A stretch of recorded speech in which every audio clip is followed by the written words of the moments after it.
Halo semuanya, Assalamualaikum warahmatullahi wabarakatuh. Saya Rizka Aulia Putri. Pada kesempatan kali ini, saya akan menjelaskan tentang sejarah sistem periodik unsur. Bagaimana sih sejarah sistem periodik unsur? Yuk kita simak. Tujuan dikembangkannya pengelompokan unsur ini adalah untuk menggolongkan unsur-unsur berdasarkan kesamaan sifatnya dengan suatu sistem yang konsisten. Oke, yang pertama adalah Bapak Lavoisier tahun 1769.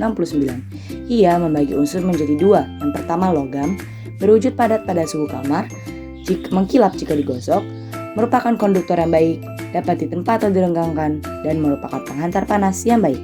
Yang kedua adalah non-logam, ada yang berupa zat padat, cair, atau gas pada suhu kamar, tidak mengkilap jika digosok, bukan konduktor yang baik, umumnya rapuh terutama yang berwujud padat, dan bukan merupakan penghantar panas yang baik.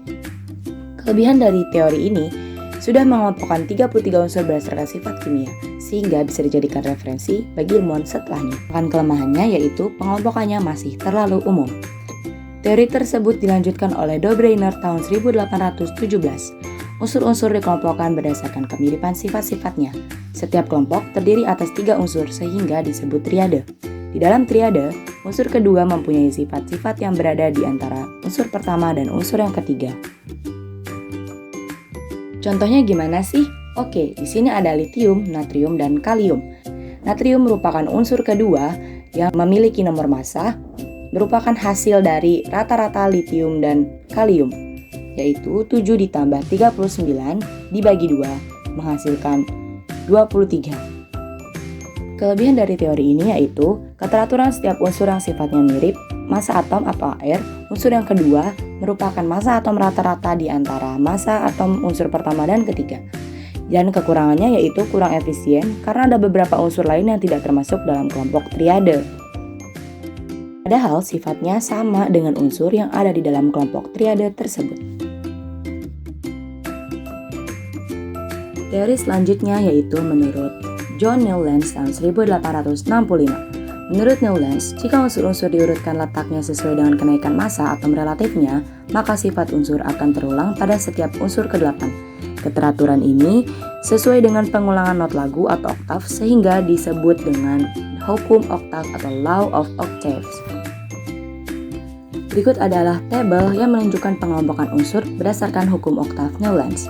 Nah, di sini unsur yang pertama yaitu hidrogen memiliki sifat yang sama dengan unsur ke-8 yaitu fluorine. Selanjutnya, unsur yang kedua yaitu lithium memiliki sifat yang sama dengan unsur natrium yang ada di urutan ke-9. Dan begitu juga seterusnya.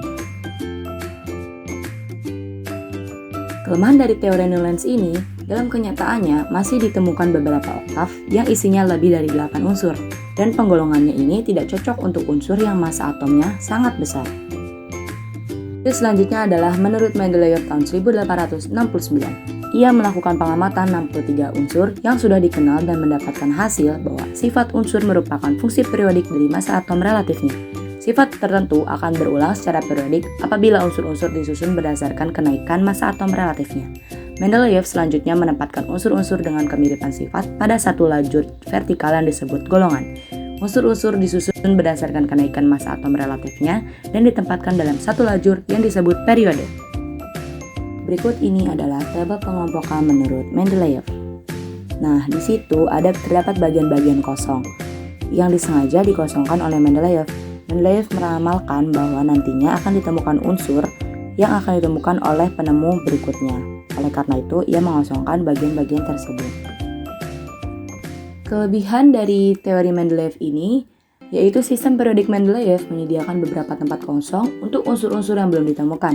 Kemudian, ia juga meramalkan sifat unsur-unsur yang belum diketahui. Dan pada perkembangan selanjutnya, beberapa unsur yang ditemukan ternyata cocok dengan prediksi Mendeleev. Sedangkan kelemahannya, masih terdapat unsur-unsur yang massanya lebih besar letaknya di depan unsur yang massanya lebih kecil. Adanya unsur-unsur yang tidak mempunyai kesamaan sifat dimasukkan dalam satu golongan. Misalnya, tembaga dan besi tempatkan dengan unsur litium, natrium, kalium, rubidium, dan cesium. Adanya penempatan unsur-unsur yang tidak sesuai dengan kenaikan massa atomnya. Teori selanjutnya dikemukakan oleh Henry Moseley tahun 1913. Sifat kimia tidak ditentukan oleh massa atom, tetapi ditentukan oleh jumlah proton dan atom tersebut. Jumlah proton menyatakan nomor atom, dengan demikian sifat-sifat unsur ditentukan oleh nomor atom.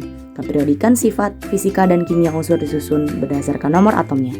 Berdasarkan percobaannya, menurut Moseley, sifat-sifat kimia unsur merupakan fungsi periodik dari nomor atomnya. Artinya, jika unsur-unsur diurutkan berdasarkan kenaikan nomor atomnya, maka sifat-sifat unsur akan berulang secara periodik.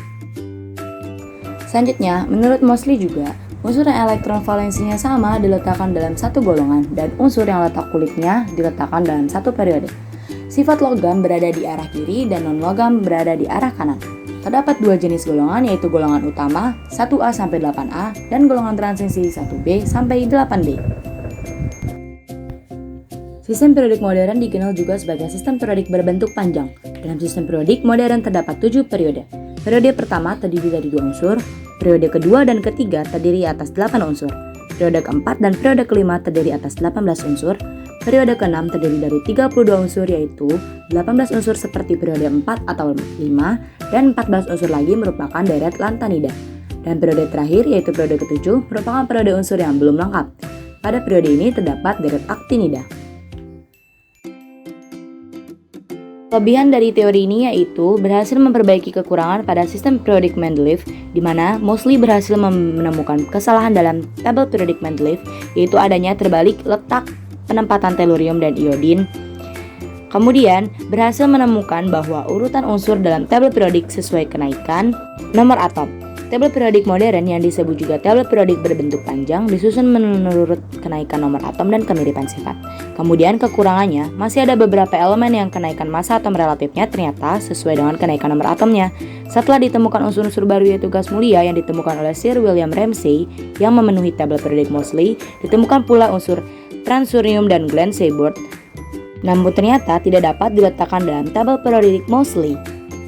Berjalannya waktu, tabel periodik disempurnakan oleh ilmuwan-ilmuwan sehingga jadilah tabel periodik seperti yang kita gunakan pada saat ini. Demikianlah pembahasan mengenai sejarah sistem periodik unsur yang merupakan salah satu materi yang dipelajari di Kimia Anorganik 1. Semoga bermanfaat. Terima kasih. Wassalamualaikum warahmatullahi wabarakatuh.